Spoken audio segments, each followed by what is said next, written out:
Good morning दोस्तों। तो आज की शुरुआत होती है मेरी एक्साइटमेंट के साथ, क्योंकि आज हम जाने वाले थे रुद्रनाथ। मैं सुबह के 4:30 बजे उठ गई थी और फिर जल्दी से आलू के पराठे बनाकर मैंने कर लिया था टिफ़िन पैक। फिर तैयार होकर हम सब निकल गए थे गाड़ी में। हम पहुंच गए थे गोपेश्वर के सग्गर गाँव। यहाँ से 24 किलोमीटर का पैदल रास्ता है रुद्रनाथ का। मैं आपको बताऊँ तो यहाँ सग्गर गेट पर चेकिंग होती है। अगर आप अदर डिस्ट्रिक्ट या स्टेट से हो तो आपकी 200 रुपये की पर्ची यहाँ पर कटती है। अच्छा हुआ कि हम सब चमोली वाले ही थे, इसलिए हमारी कोई भी पर्ची नहीं कटी। और साथ ही यहाँ पर आपके पास जितने भी प्लास्टिक के रैपर वगैरह होंगे उनकी भी 100 रुपये की पर्ची कटती है। सुबह के 6:30 बजे हम निकल गए थे और अब हम मस्ती करते करते और गप्पे मारते मारते चलते जा रहे थे। रास्ते में बहुत सारे टूरिस्ट मिलते जा रहे थे हमें, और अब हम भगवान रुद्रनाथ जी का नाम लेते हुए चलते जा रहे थे।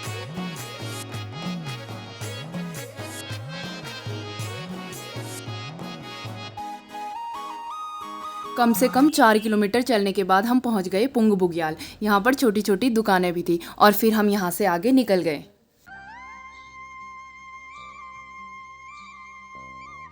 यहाँ बीच में घना हरा भरा जंगल था और अब हम पहुँच गए थे पहले पुल पर। यहाँ पर थोड़ा देर बैठकर हमने पानी पिया और काफल खाए। यहाँ पर एक चीज़ मुझे बहुत ज़्यादा पसंद आई, यहाँ का नेचुरल डस्टबिन। जिन लोगों को चलने में प्रॉब्लम होती है वो घोड़े से जाते हैं, पर मुझे ऐसा लगता है कि घोड़े से ऐसे रास्ते पर जाने के लिए बंदे में गट्स होना चाहिए। और अब हम आगे चलते जा रहे थे। यहाँ से फिर स्टार्ट हो गई थी खड़ी चढ़ाई और साथ में बहुत तेज़ वाली धूप भी लग गई थी। यहाँ से नीचे पुंग बुग्याल दिख रहा था और बहुत सारी घाटियाँ यहाँ से दिख रही थी। यहाँ का जो व्यू था वो बहुत ही ज़्यादा अट्रैक्टिव था।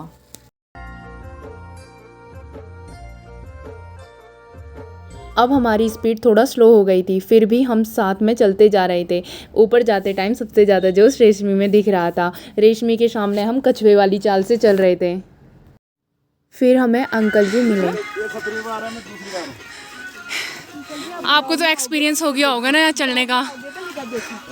अंकल आपको तो एक्सपीरियंस हो गया होगा ना चलने का। हमको तो बहुत है, हम ट्रैकिंग करते रहते हैं बेटा। बहुत अच्छा।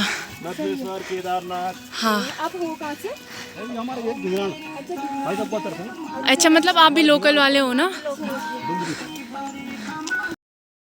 भाई साहब, फिर जो चढ़ाई थी उसमें मेरी तो हालत ही ख़राब हो गई थी। आज बहुत सारे लोग दर्शन करने जा रहे थे और बहुत सारे लोग दर्शन करके वापस आ रहे थे। आपको मैं बता दूं कि पानी की बोतल और डंडे या बैम्बो स्टिक साथ में रखना बिल्कुल भी ना भूलें, क्योंकि डंडों से आपको चढ़ाई चढ़ने में बहुत ज़्यादा हेल्प मिलेगी। मैं और विद्या एकमात्र ऐसे प्राणी थे जिन्होंने पूरी रुद्रनाथ यात्रा में डंडों का सहारा कहीं पर भी नहीं लिया। 5 घंटे चलने के बाद लगभग 11:30 बजे हम पहुँच गए थे ल्विटी बुग्याल। यहाँ पर लगभग 5 या 7 दुकानें थी और लास्ट नाइट स्टे भी था, क्योंकि इससे आगे सीधे मंदिर में स्टे मिलेंगे आपको। और फिर हमने यहाँ पर एक दुकान में मैगी बनवाई। एक पैकेट मैगी बनाने के 60 रुपये लगे और हमने पूरी 4 पैकेट मैगी बनवाई। मैगी बहुत टेस्टी बनी थी और पूरे ट्रिप में सबसे ज़्यादा मज़ा मुझे यहाँ की मैगी खाने में आया।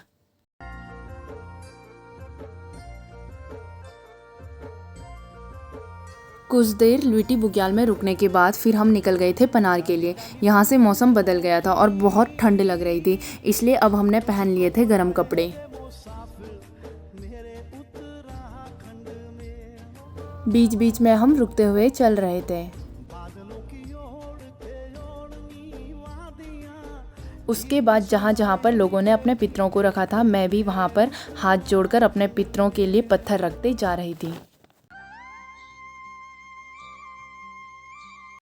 और फिर हम चलते चलते पहुँच गए थे पनार। पहले यहाँ पर लास्ट नाइट स्टे हुआ करते थे और अब सरकार ने यहाँ के नाइट स्टे हटवा दिए हैं।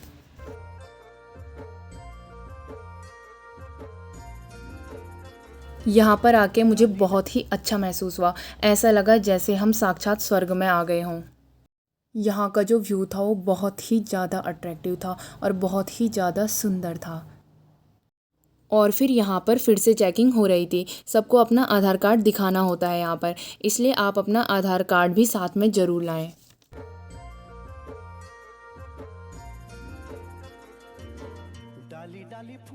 और फिर थोड़ा देर हम यहाँ पर फ़ोटो शूट करने लग गए थे और उसके बाद ये दोनों हमारा इंटरटेनमेंट कर रहे थे।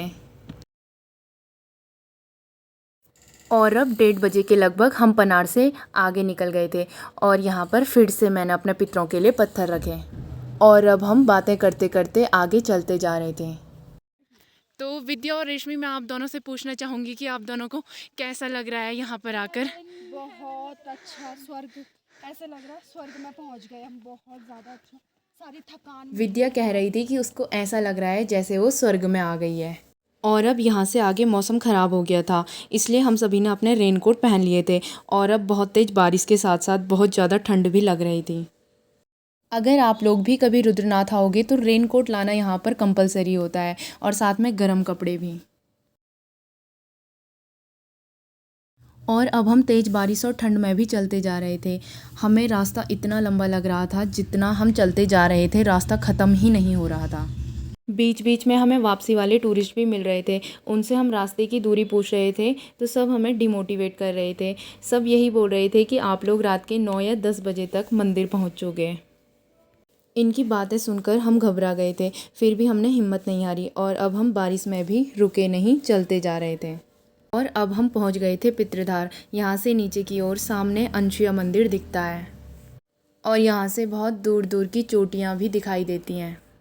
और अब हम पितृधार से आगे निकल गए थे। चलते चलते बहुत ज़्यादा भूख लग गई थी, इसलिए हम नमकीन, कुरकुरे और बिस्किट खाते हुए आगे जा रहे थे।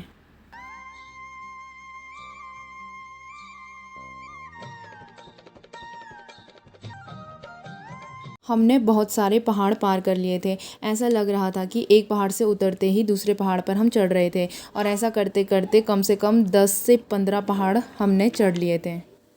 बीच बीच में जहाँ पर भी हमें पानी के धारे दिख रहे थे, हम वहाँ पर पानी भर रहे थे। यहाँ पर इतनी ठंड थी कि इस गर्मी के मौसम में भी हमें यहाँ बर्फ़ देखने को मिली। यहाँ पर बहुत सारे छोटे छोटे बुरांस के पेड़ थे, वो भी बैंगनी रंग के बुरांस, जो कि आज तक मैंने कभी नहीं देखे थे। और यहाँ से हमें मंदिर दिखने लगा था। इस जगह को देवदर्शनी कहते हैं क्योंकि यहाँ से मंदिर के पहले दर्शन होते हैं। और अब हमें थोड़ा सा उम्मीद जग गई थी कि अब थोड़ा और चलने के बाद हम पहुँच ही जाएंगे। पर भाई साहब, यहाँ से ज़्यादा दूर लग रहा था मंदिर। जैसे जैसे हम मंदिर के नज़दीक आ रहे थे, हमारी बहुत ज़्यादा हालत ख़राब हो गई थी क्योंकि यहाँ पर कभी खड़ी चढ़ाई और गहरी उतराई थी। इस घाटी का जो व्यू था सच में बहुत ही ज़्यादा सुंदर था। इतना सुकून मिल रहा था यहाँ देखकर, ऐसा लग रहा था जैसे कि हमारी सारी थकान मिट गई हो।